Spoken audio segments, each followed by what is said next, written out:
പ്രവാസ ലോകത്തെ വാർത്തകളും വിശേഷങ്ങളും അതുപോലെ മാറി മാറി വരുന്ന നിയമങ്ങളും നേരത്തെ അറിയാൻ ഈ ചാനൽ സബ്സ്ക്രൈബ് ചെയ്യൂ. അടുത്തുള്ള ബെല്ലൈക്കൺ എനേബിൾ ചെയ്യാൻ മറക്കേണ്ട. നമസ്കാരം. ഒമാൻ വാർത്തകളിലേക്ക് സ്വാഗതം. ഇന്ന് 2025 മാർച്ച് 26 ബുധൻ. പ്രധാന വാർത്തകൾ. പെരുന്നാളിന് ദിവസങ്ങൾ മാത്രം ശേഷിക്കെ പാരമ്പര്യ സൂക്കുകളിൽ കച്ചവടക്കാർ തങ്ങളുടെ ഉൽപ്പന്നങ്ങളുമായി സജീവമായി.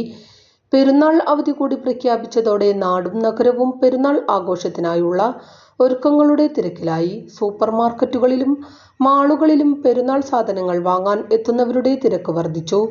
പകൽ സമയങ്ങളിലെ ചെറിയ ചൂട് കച്ചവടത്തെ ബാധിക്കുന്നില്ല. വൈകിട്ടോടെ കൂടുതൽ കുടുംബങ്ങളും കുട്ടികളും ആവേശത്തോടെ മാർക്കറ്റിൽ എത്തുന്നുണ്ടെന്ന് കച്ചവടക്കാർ പറയുന്നു. റെഡിമെയ്ഡ് വസ്ത്രവിപണി സജീവമായിട്ടുണ്ട്. ഓരോ കച്ചവടക്കാരും ആകർഷകമായ ഓഫറുകൾ നൽകിയാണ് വിപണി സജീവമാക്കുന്നത്.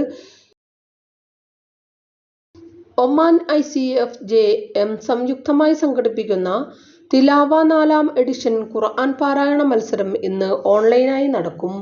ഇസ്ലാമിക് എഡ്യൂക്കേഷൻ ബോർഡ് ഓഫ് ഇന്ത്യയുടെ കീഴിൽ പ്രവർത്തിക്കുന്ന ഒമാനിലെ 32 മദ്രസകളിൽ നിന്നുള്ള വിദ്യാർത്ഥികളാണ് തിലാവയിൽ മത്സരിക്കുന്നത്. മദ്രസ തലത്തിലെ വിജയികൾ റീജിയൻ തല മത്സരങ്ങളിൽ പങ്കെടുത്താണ് ദേശീയ മത്സരത്തിലേക്ക് യോഗ്യത നേടിയത്. ഉച്ചയ്ക്ക് 1 മണിയോടെ മത്സരങ്ങൾ ആരംഭിക്കും. ജൂനിയർ, സീനിയർ, സബ് ജൂനിയർ വിഭാഗങ്ങളിലായി ആൺകുട്ടികളും പെൺകുട്ടികളും മത്സരങ്ങളിൽ മാറ്റുരയ്ക്കും. വിജയികൾക്ക് ആകർഷകമായ സമ്മാനങ്ങൾ വിതരണം ചെയ്യുമെന്ന് ICF മോറൽ എഡ്യൂക്കേഷൻ സമിതിയും SJMഉം വാർത്താക്കുറിപ്പിൽ അറിയിച്ചു. ഒമാനികളുടെ മിനിമം വേതനം ഉയർത്തുന്നതിൽ ഉടൻ അന്തിമ തീരുമാനം ഉണ്ടാകുമെന്ന് തൊഴിൽ മന്ത്രി doctor Mahad bin Saeed bin Ali Baowain പറഞ്ഞു. മിനിമം ശമ്പളം 400 റിയാലായി നിശ്ചയിക്കുന്നതിനാണ് മുൻഗണന നൽകുന്നത്. അന്തിമ തീരുമാനം കൂടുതൽ വിലയിരുത്തലും ചർച്ചകൾക്കും വിധേയമായിരിക്കുമെന്നും ഒരു പ്രാദേശിക വാർത്താ ചാനലിന് നൽകിയ അഭിമുഖത്തിൽ മന്ത്രി വെളിപ്പെടുത്തി.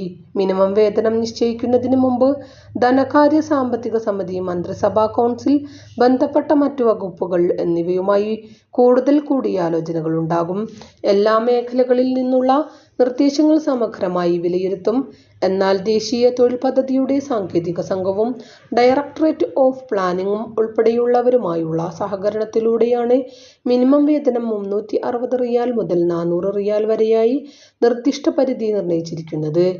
നിലവിൽ 325 റിയാലാണ് സ്വദേശി ജീവനക്കാരുടെ മിനിമം ശമ്പളം. യോഗ്യതകൾ പരിഗണിക്കാതെയുള്ള ചുരുങ്ങിയ വേതനമാണിത്. ഇതിൽ നിന്ന് വർധനവ് കാലങ്ങളായി ചർച്ച ചെയ്തു വരികയാണ്. ഇതിന്റെ തുടർച്ചയായാണ് മന്ത്രാലയം പുതിയ നീക്കം നടത്തുന്നത്. അതേസമയം സ്വദേശികൾക്ക് ഈ വർഷം 45,000 തൊഴിലവസരങ്ങൾ നൽകാൻ ലക്ഷ്യമിടുന്നതായി തൊഴിൽ മന്ത്രി ഡോക്ടർ മഹദ് ബിൻ സയ്യിദ് ബാവിൻ നേരത്തെ വ്യക്തമാക്കിയിരുന്നു.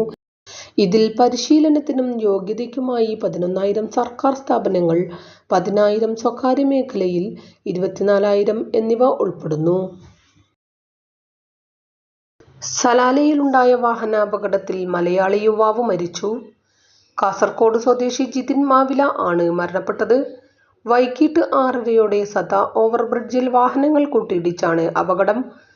ഉടനെ സുൽത്താൻ കാബൂസ് ആശുപത്രിയിൽ എത്തിച്ചിരുന്നെങ്കിലും മരണപ്പെടുകയായിരുന്നു. സിവിൽ എഞ്ചിനീയറായി ജോലി ചെയ്തു വരികയായിരുന്നു. മൃതദേഹം സലാല സുൽത്താൻ കാബൂസ് ആശുപത്രിയിൽ സൂക്ഷിച്ചിരിക്കുകയാണ്. വിദ്യാഭ്യാസ സാമൂഹിക മേഖലകളിൽ ഒമാനിലെ നിറസാന്നിധ്യമായ റസിയ ഹക്കീം അമേരിക്കയിലെ ഗ്ലോബൽ യൂണിവേഴ്സിറ്റി ഓഫ് ബോസ്റ്റണിൽ നിന്നും ഡോക്ടറേറ്റ് നേടി. ന്യൂഡൽഹിയിൽ നടന്ന ബിരുദാനന്ദ ചടങ്ങിൽ വെച്ച് സർട്ടിഫിക്കറ്റ് ഏറ്റുവാങ്ങി. മസ്കത്തിൽ നഴ്സറി ശൃംഖലയും കേരളത്തിൽ നെക്സ്റ്റ്ജൻ പ്രൈവറ്റ് സ്കൂളിന്റെയും ഡയറക്ടറായും വിദ്യാഭ്യാസ മേഖലയിൽ ഡോക്ടർ റസിയ ഹക്കീം നിർണായക പങ്ക് വഹിക്കുന്നു. മസ്തിഷ്കാഘാതത്തെ തുടർന്ന് എറണാകുളം സ്വദേശി ഒമാനിൽ നിര്യാതനായി. ചോറ്റാനിക്കരയിലെ പ്രജിത് പ്രസാദ് ആണ് മസ്കത്തിലെ സ്വകാര്യ ആശുപത്രിയിൽ മരണപ്പെട്ടത്. 4 വർഷമായി ഷാഹി ഫുഡ്സ് ആൻഡ് സ്പൈസസിൽ MIS അനലിസ്റ്റായി ജോലി ചെയ്തു വരികയായിരുന്നു.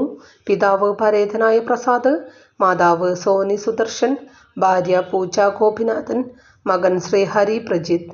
നടപടികൾ പൂർത്തിയാക്കി മൃതദേഹം ചൊവ്വാഴ്ച വൈകിട്ടോടെ നാട്ടിലേക്ക് കൊണ്ടുപോകുമെന്ന് ബന്ധപ്പെട്ടവർ അറിയിച്ചു. അവധിക്കാല യാത്രയ്ക്കൊരുങ്ങുന്ന സ്വദേശികളും വിദേശികളും യാത്രാരേഖകളുടെ കാലാവധി ഉറപ്പുവരുത്തണമെന്ന് റോയൽ ഒമാൻ പോലീസ്. യാത്രയ്ക്ക് മുമ്പ് രേഖകൾ പരിശോധിക്കുകയും കാലാവധി കഴിഞ്ഞവയാണെങ്കിൽ പുതുക്കുകയും വേണം. Identification card, residence card, passport തുടങ്ങിയവയുടെ കാലാവധി പരിശോധിക്കണം. ടിക്കറ്റ് ഉൾപ്പെടെ മറ്റു രേഖകളുടെ സാധ്യത ഉറപ്പുവരുത്തണമെന്നും പോലീസ് നിർദ്ദേശിച്ചു. മഫേലയിലെ നെസ്റ്റോ ബിലാത് മാളിൽ നെസ്റ്റോയുടെ ഏറ്റവും പുതിയ വിനോദ സംരംഭമായ fun today game centre അഭിമാനത്തോടെ ഉദ്ഘാടനം ചെയ്തു. നെസ്റ്റോ ഡയറക്ടർമാരായ ഹാരിസ് പാലോളത്തിൽ, മുജീബ് VTK എന്നിവരുടെ സാന്നിധ്യത്തിൽ സയ്യിദ് ഖാലിദ് മഹദൂദ് സലീം അൽബുസൈദി പുതിയ ഗെയിമിംഗ് ഹബ്ബ് ഔദ്യോഗികമായി ഉദ്ഘാടനം ചെയ്തു. റംസാനിലെ അവസാന ദിനങ്ങളെ പ്രാർത്ഥനകൾ കൊണ്ട് ധന്യമാക്കി വിശ്വാസികൾ. 27-ാം രാവിന്റെ പുണ്യം തേടി ഇന്ന് രാത്രിയിൽ പള്ളികളിൽ വിശ്വാസികൾ നിറയും. 1000 മാസങ്ങളേക്കാൾ ശ്രേഷ്ഠമായ ലൈലത്തുൽ ഖദ്റിന് കൂടുതൽ സാധ്യത കൽപ്പിക്കപ്പെടുന്ന രാവിൽ പള്ളികൾ ഭക്തിസാന്ദ്രമാകും. രാത്രിയിലും പകലിലും ദീർഘനേര നിസ്കാരങ്ങളിലും ദാനധർമ്മങ്ങളിലും സക്കാത്ത് വിതരണത്തിലും മുഴുകുകയാണ് എല്ലാവരും. പള്ളികളിലും മറ്റ് സൗകര്യങ്ങളിലും ഒത്തുകൂടിയാണ് വിശ്വാസികൾ അവസാന ദിനങ്ങളിൽ പുണ്യം തേടി ദിക്റുകളും ദുആകളും തസ്ബീഹ് നിസ്കാരവും അടക്കമുള്ള ആരാധനകളിൽ മുഴുകുന്നത്. കേരളത്തിൽ നിന്നുള്ള പണ്ഡിത നേതാക്കളുടെ സാന്നിധ്യവും നേതൃത്വവും ആത്മീയ ഉപദേശങ്ങൾ കൊണ്ടും ധന്യമായിരുന്നു പരിപാടികൾ. ICF-ന് കീഴിൽ പ്രത്യേകം പരിപാടികളും സംഘടിപ്പിക്കുന്നുണ്ട്. മസ്കത്ത് ഗവർണറേറ്റിൽ പോലീസ് ഉദ്യോഗസ്ഥരായി ചമഞ്ഞ് പണം അപഹരിച്ചയാളെ റോയൽ ഒമാൻ പോലീസ് അറസ്റ്റ് ചെയ്തു. കഴിഞ്ഞ ദിവസമാണ് മസ്കത്തിലെ ഒരു താമസ കെട്ടിടത്തിലെത്തി പ്രതികൾ കുറ്റകൃത്യം നടത്തിയത്. മസ്കത്ത് ഗവർണറേറ്റ് പോലീസ് കമാൻഡാണ് പിടികൂടിയത്. ഇവർക്കെതിരായ നിയമ നടപടികൾ സ്വീകരിച്ചു വരികയാണെന്നും പോലീസ് അറിയിച്ചു. നേരത്തെയും സമാന സംഭവം റിപ്പോർട്ട് ചെയ്തിട്ടുണ്ട്. ഇതോടുകൂടി ഇന്നത്തെ വാർത്തകളും വിശേഷങ്ങളും ഇവിടെ അവസാനിക്കുന്നു. കൂടുതൽ വാർത്തകളും വിശേഷങ്ങളുമായി നാളെ കാണാം. നന്ദി, നമസ്കാരം.